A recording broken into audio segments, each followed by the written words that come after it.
Tuesday evening, everybody. Welcome into another edition of Talking Fitchburg, the final Talking Fitchburg of June. It is June 30th, 2020. I'm Jeremy Crosby. Hope you're having a wonderful day out there, or had a wonderful day whenever you're watching this. Glad you're here with us as we take you through another news day here in the city of Fitchburg. And it's a busy one. A lot of meetings happening tonight. You got the big TID talk tonight at 13 being discussed, an amendment happening right now over on the Gov channel F3. I don't want you to jump right now. I want you to stay here. Andrew and I appreciate you being here with us. And Andrew's right now in two places. He's over in that meeting and he's running this show. That's how good he is, folks. Remember that. That's that guy right there. We do have a busy show for you today. We'll get you updated on the latest headlines, talk a little bit about the weather, also getting you ready for the big holiday weekend. Things a little bit different this year, as you know. We'll talk about all that here in just a little bit of time. And if you heard from the update this morning, sprinklers have now saved a ton of people's property, lives, and more. And we'll talk about just how important the sprinkler systems are in even in the homes. You can get sprinkler systems in your homes, and we'll go through all that here as we take a look back at an interview we did with Chief Joe Povemacher. And then coming up in our guest segment today, we'll also talk with Department of Ag, Trade, Consumer Protection. Michelle is here to talk about census. We want to make sure you don't get frauded out. I don't know if that's a real word or not, but we're going to prevent any fraud as the census will be moving into the at-home visits coming up here pretty quick. So if you haven't filled out your census, you may be getting somebody to stop by and visit. We want to make sure you don't get scammed, and we'll talk about all that coming up. But first, we do turn to your headlines, and we start with that warmer weather. And there were showers throughout the area, but warm weather is going to continue through this week with highs in the upper 80s and 90s. Not much has changed since even when we talked about this morning. Just hot days coming through. Showers and thunderstorms will continue through Friday, and still looking to the west of Madison. Many locations will remain dry, but those that do see a storm can expect periods of very heavy rain. And as it stands, 4th of July should be dry across most of the area. So can't say that if you're heading up north, or heading south, whichever way you're heading. But if you're staying right here, like most of us are, you're going to be in for a hot weekend here coming up. And speaking of safety, as we do go outside, I came across this as Andrew and I were putting the stories together today and talking about lightning safety, especially if you're going out camping. If you have any plans for camping this summer, make sure lightning safety is part of your preparations. Know where to seek shelter if there is a storm. And this graphic helps us tell it all a little bit. So basically what is safe and unsafe. So if there is lightning in the area, you probably shouldn't stay in your tent. Not really a protected area there. Also, never hide under a tree. It's just not a good idea. That's a conductor right there. Also unsafe are small caves. Rocky exchanges offer no protection. Lightning can easily arc the gap, and currents can travel through the ground. So there are some caves in Wisconsin, probably not a good idea. I mean, if you're trying to seek shelter from hail and stuff, maybe, but not really good. Open area as well, open sided picnic shelter area also may keep you dry, but doesn't really protect you from lightning. Safe areas would be an indoor enclosed structure, or even just jumping back into your vehicle, at least till the storm passes. But either way, if you're heading out, we want you to be safe if you're outside and enjoying the weather. We have all those pop-up storms been happening, so better to be safe. Yesterday, by the way, I was watching the storms in our backyard. The storms are way past us, and we were seeing sunshine in one area, but we were still seeing lightning strikes on the ground here in my area. So it's just another reason wait till those storms really get by you before you head out. All right, looking ahead at the Fitchburg Senior Center on a lot of events coming up. They got some drive-up events. They call them Drive-Up Wednesdays, and here is the list of those events. Donuts and coffee on July 8th, July 15th, milk and cookies, July 22nd, dilly bars. It's Andrew's favorite. Actually, I don't know if that's Andrew's favorite. You like those dilly bars, Andrew Bamlett? He says, sure. Popcorn and pop on the 29th. It's all first come, first serve. Suggested donation is $2. And of course, you can do an air high five with any of the staff from the Fitchburg Senior Center. They want to see ya, and that's the way to take advantage of that. All right, deadlines for the August 11th, 2020 Partisan primary. It's coming up fast, and if you haven't received your absentee ballot, Well, we want to make sure you know about some of these deadlines. So let's go through them here. Voter registration deadlines for the August 11, 2020 primary, partisan primary voters can register in the following ways. All voters must provide proof of residence, a document when registering to vote by mail and in person in the clerk's office or at the polls on Election Day. July 22nd is the deadline for registration by mail. Your voter registration form, along with proof of residence, must be postmarked municipal clerk no later than July 22nd. You can find out more about more information at your clerk's office right here in Fitchburg. July 22nd is the deadline for registration online vote. Voters who are able to match their name, date of birth, Wisconsin driver's license number, state ID, and address with the Wisconsin DMV registered to vote online. That can be done through July 22nd. August 7th, then, at 5 p.m. is the deadline for registration. If registration, your municipal clerk's office voter may registration in person and their municipal clerk's office during the clerk's business hours of up until 5 p.m. Watch for that. We'll keep you posted on that specific one because I'm not exactly sure what the hours are going to be for City Hall. So we'll keep you up to date on that. And then August 11th, from 7 a.m. to 8 p.m., register to vote at your polling place. Voters can register to vote at their polling place on Election Day, August 11th. And myvote.wi.gov, that's where it's at. We want you to head out there. Is it org?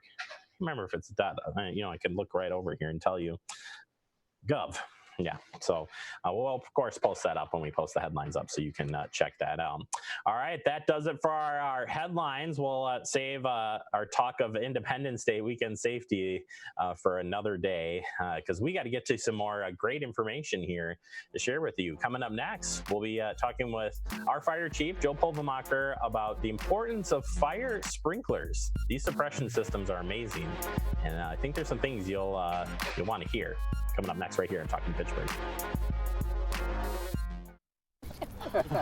Maria, so how's work?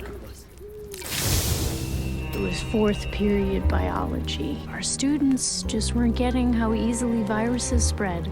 So Ms. Bell and I had them role play a zombie virus outbreak. By the time they had all learned the lesson, all the living were dead. Hey, how's your job going? That big sales meeting I planned?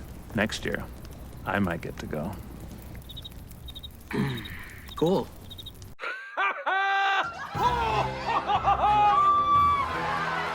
Give your town a reason to celebrate. Because every Goodwill item you bring home brings job training and more to your community. Goodwill. Bring good home. I got into business as a hobby. I wasn't really thinking seriously. I said, somebody needs to teach me so I don't go bankrupt. So I went to a store and I met Terry. I talked to her about my party business. This woman understands what I'm saying. There are people with amazing knowledge right there and free. My table linen entertained the First Lady and the Russian First Lady. That's good enough for me. Get your free business mentor at score.org. Home fire drills give your family a plan of action. In a home fire, you may have less than 2 minutes to get out. So when you drill, show everyone 2 ways out of the house, pick a safe meeting spot, and get there in under 2 minutes. Then practice home fire drills at least twice a year. You can even make them fun. So everyone knows the sound and exactly what to do when they hear a smoke alarm. Go to ready.gov/fire drill and learn how to prepare your family for home fires. Welcome back into Talking Fitchburg. Back in the studio. It's been a long time, but we've been talking to him throughout the last couple of months. It's your fire chief, Joe Pulvermacher. Joe, welcome back to the Talking Fitchburg set on the first day that we come back and do stuff here a little bit more formal. Thanks, Andrew. I mean, Jeremy. Andrew is controlling and running things back there. We appreciate him for doing that. Joe, we're here to talk about the sprinkler systems saving a lot more than just life and property damage, but really headaches from fires. And luckily, we had a cooking fire recently that was suppressed by a sprinkler system that seems to me strategically placed. First, let's talk about what happened over the weekend quickly, and then let's move that direction into why these sprinkler systems are so important. And the article you guys shared out, or the press release, had some good pointers in there, and I'm going to point them out. Yeah. So I think anytime you live in a residential unit that houses multiple families, you want to be very conscientious of the fact that if you have a fire incident, you're going to disrupt more than one family, possibly several. It could be upwards to 50 plus families that are affected negatively because of fires. So what the sprinklers are able to do is they're able to first and foremost control the fire, prevent it from getting any larger. Sprinkler systems really are not designed to extinguish the fire. They're primarily designed to keep them in check so that firefighters can come in and make sure that everything is completely extinguished. And that's what we saw here this weekend. We had a kitchen fire. For the most part, it had been extinguished. We went in, we checked for hot spots. We were able to determine that there was no extension. And as a result, not only this family, but the entire complex was able to spend that evening in their homes. So nobody was displaced as a result of this fire. There was some water cleanup. I think the important thing that was put out on this release, Meredith, our public information officer, she made it a point to provide a little bit of education. Sprinklers are not designed so that every head goes off. It's really localized to the heads that are affected. And in this situation, it was one sprinkler head that had been affected, went off, controlled the fire, and prevented it from getting any larger. Joe, tell us, how does that sprinkler head work? So does it need to be touched by a flame? Is this a smoke scenario? What sets those off so they help control what's going on? There's a number of ways that they are set off. In this situation, this one had a fusible link. Typically, it's a matter of how hot it gets around the sprinkler head. It doesn't necessarily have to come in direct flame contact, but if it gets hot enough, that link will shatter or will basically open up the sprinkler head to the point where it will then start releasing water. And typically, sprinkler heads have about 30 gallons per minute. So there's enough water coming out of them per sprinkler head to be able to control that fire. Yeah, I don't want to be near one when one goes off unless I'm looking to get cooled down and get a crazy shower. So you say it's not going to put out the fire, but yet it's that control factor. So why is it important to have these in? First, let's look at large building. I mean, it's code now, or maybe it isn't. Maybe depends you break that upon down. The size of the multifamily residential unit. Typically, in the types of units that we're seeing built to the same size of this building, there would be sprinklers installed with construction. So although sprinklers are not designed to completely extinguish, sometimes they do. And in many situations, we are confronted with fire that is very, very small or non-existent. What it does is it provides us with enough time to be able to make entry. I can give you a couple of other statistics, and it really has to do with building construction and how buildings are built today. Light frame construction, which is typically used on buildings for the past 10 plus years, it does not withstand exposure to heat very well. So whereas when I started in the fire service, in 1988, I was told that I had anywhere from 20 to 30 minutes from the time that a fire started to the point where I needed to start putting water on it. And then I could control it. It would typically be controlled to the area of origin. But now with the type of construction that we're seeing, from the time that the fire starts to the time where we start seeing structural instability and collapse is 6 minutes. So that's about the time that we're arriving on the scene. So what sprinklers allow us to do is to get into that building, allows us to be active in our firefight, buys us some time, and provides us with the greatest potential for extinguishing the fire and saving lives. Wow. 6 minutes is not a lot of time, so that definitely can make improvement. Are we seeing more people put these into residential homes? Like, can you get a sprinkler system in a home? Oh yeah, absolutely. It's something that we have in a couple of our homes in Fitchburg. Not typically something that is put in there automatically. It would almost have to be specified by the homeowner. In very few situations do we see single-family residential put sprinkler systems in. I would hope that we might be able to address that in the future, but there too, a lot of that has to do with prioritization of funding, and sometimes people will use the argument of affordable housing and putting one more expense into the home.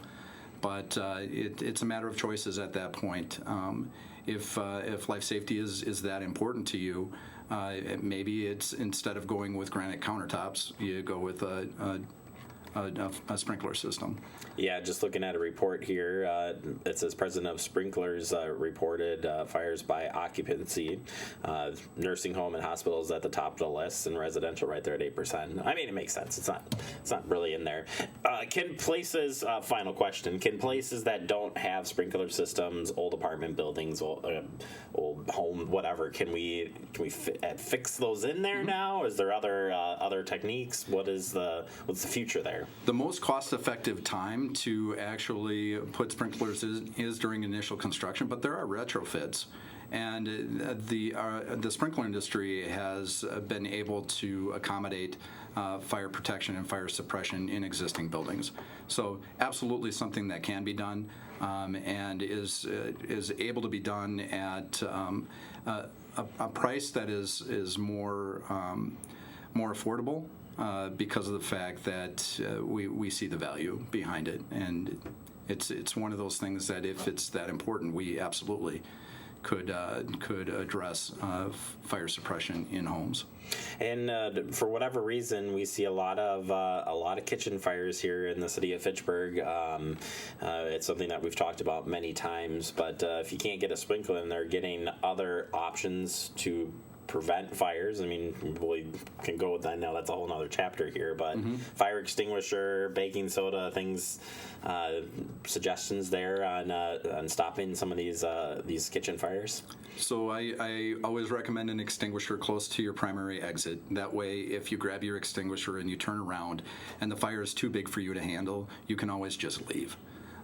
You have to know your limits. You need to know the limits of the equipment that you have with you, and extinguishers can only take care of so much.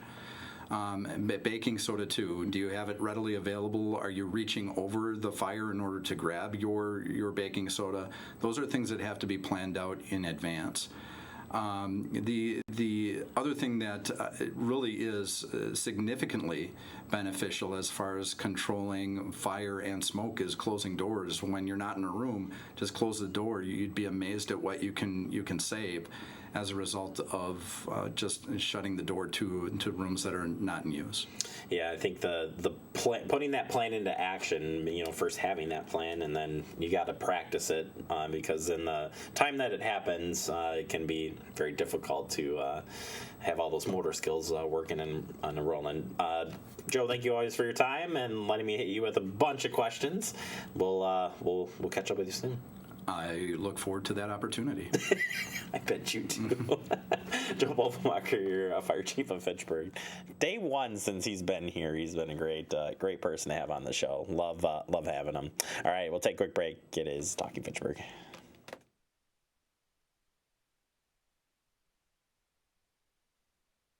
We're exercising at the Fitchburg Senior Center. We do aerobics, balance, strength training, posture. We want you to stay healthy and strong and exercise. Keep on being fit.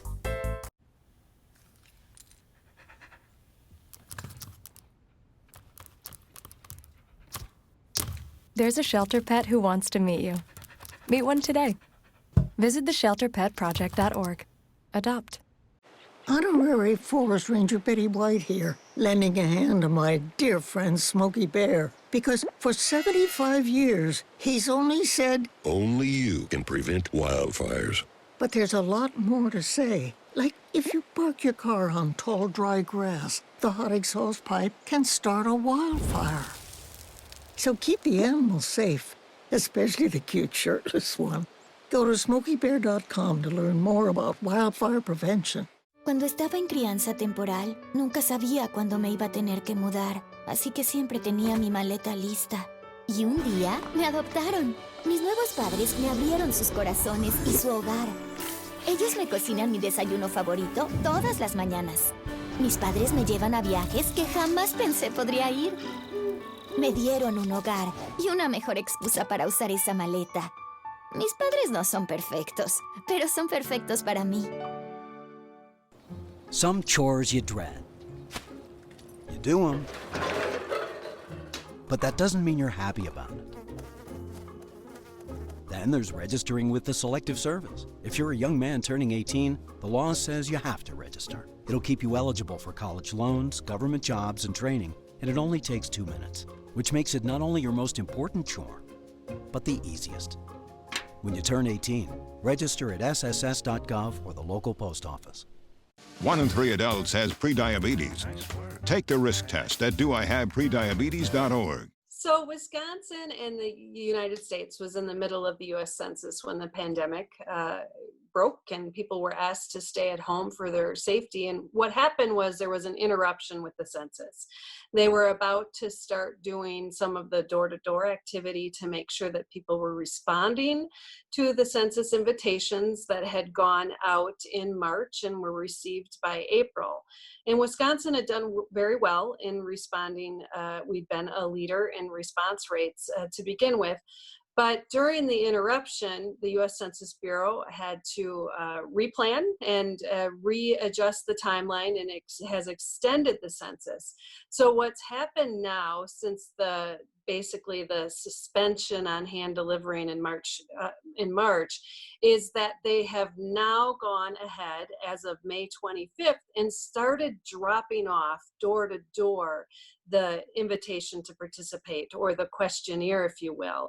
And this is for areas where the majority of households did not receive mail or their mail at their physical address. So the Census Bureau began this hand delivery back in March. The interruption happened and now has proceeded again since May 25th to get people to respond and participate in the census. So it's important to know that staff, U.S. Census Bureau staff, have been trained in social distancing, and they'll wear their official government photo IDs, and they've been provided personal protection equipment for their safety and the safety of the public. So this portion of the operation is contactless, and it follows the current federal health and safety guidelines.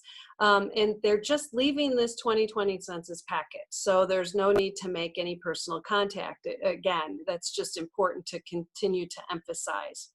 It's also important to note that consumers should remember with the census, you don't get asked for personally identifiable information. You're not asked for your political status. You're not asked to make a donation.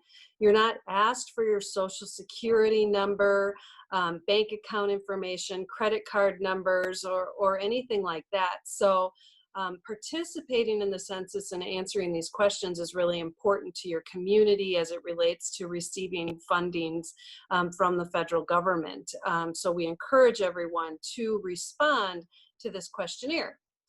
Because if you don't, what's going to happen is later this summer, the U.S. Census Bureau will continue the door-to-door aspect of trying to get people to respond. And right now that's anticipated to be August. We don't have any exact information, but it is anticipated that in August, this activity will pick back up, and you could receive a knock on your door to answer questions if you haven't already filled out the survey and responded to the census. So the first thing, if someone comes door to door and you question whether or not they're really with the U.S. Census Bureau, you can ask to see their identification. Ask to see their credentials, because they should have photo credentials issued by U.S. Census Bureau. You can also ask to confirm who their supervisor is, and they should easily be able to provide you with a phone number for the regional office of which they're issued out of. And Wisconsin is part of the Chicago Regional Census Bureau, and you should be able to call that number and verify and confirm that there's a Census Bureau worker in your area and that you're on the list to be contacted. And if those aspects don't check out, if anyone resists providing you this photo ID because they're trained to provide these credentials to you and carry them around, if they resist that, that's a warning sign and something that you should suspect to be a potential fraud. And the Census Bureau wants to know about these things, so they want you to contact them about suspected fraud. And they provided a phone number, 1-800-923-8282, where you can speak to that Census Bureau representative and check things out, but then report them as well. Now, if someone is at your doorstep and they are intimidating you in any way, asking for personal information, won't leave at your request, you need to contact your local law enforcement in regards to that, because they're on your property. And we encourage consumers to never let a door-to-door individual that's unscheduled, unsolicited, unknown to you into your home for your safety and the person who's going door-to-door safety as well. So that should not be an issue of trying to get them out of your house, but you should always contact local law enforcement to report if someone is canvassing a community that doesn't have the appropriate credentials to be going door to door to sell things or conduct the U.S. Census Bureau survey and have you fill out that questionnaire. And then if you question these warning signs, you can always contact Consumer Protection as well. We'll talk you through some of these steps. We can refer you to the information we may have on our website, or of course the U.S. Census Bureau website for the 2020 census as well. I'm heading out, man. You want to ride? No, I got my car, but I actually really need to go to the bathroom. Dude, are you okay? I am definitely buzzed. Yeah. I think I will take this, and I will take that ride home. Your dollar is worth more than you think. In times of trouble, your dollar can provide exact items that disaster victims might need, such as water, food, and clothing. Material donations can be more expensive due to port costs and custom tariffs. Donating cash is quicker and more effective in helping those in need. George here thinks cash is definitely best.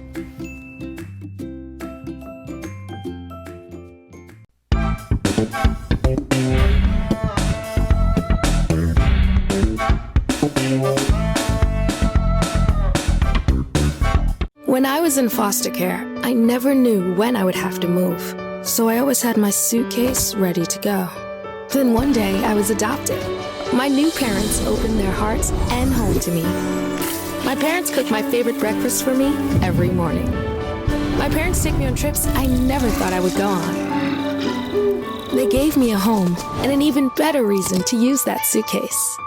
My parents aren't perfect, but they're perfect for me.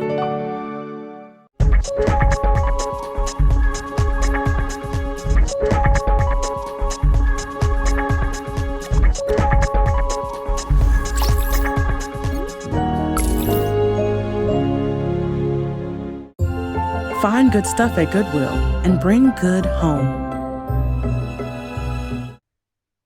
Welcome back into Talking Fitchburg. Wrapping up the show for the day. I want to thank Joe Polvemacher for stopping in earlier this month to talk about the fire sprinkler systems, and Michelle Reiner from Department of Ag, Trade, Consumer Protection. I always appreciate her time, both her and Laura helping us keep you protected from Department of Ag, Trade, Consumer Protection. Do a great job there. And a lot of resources online.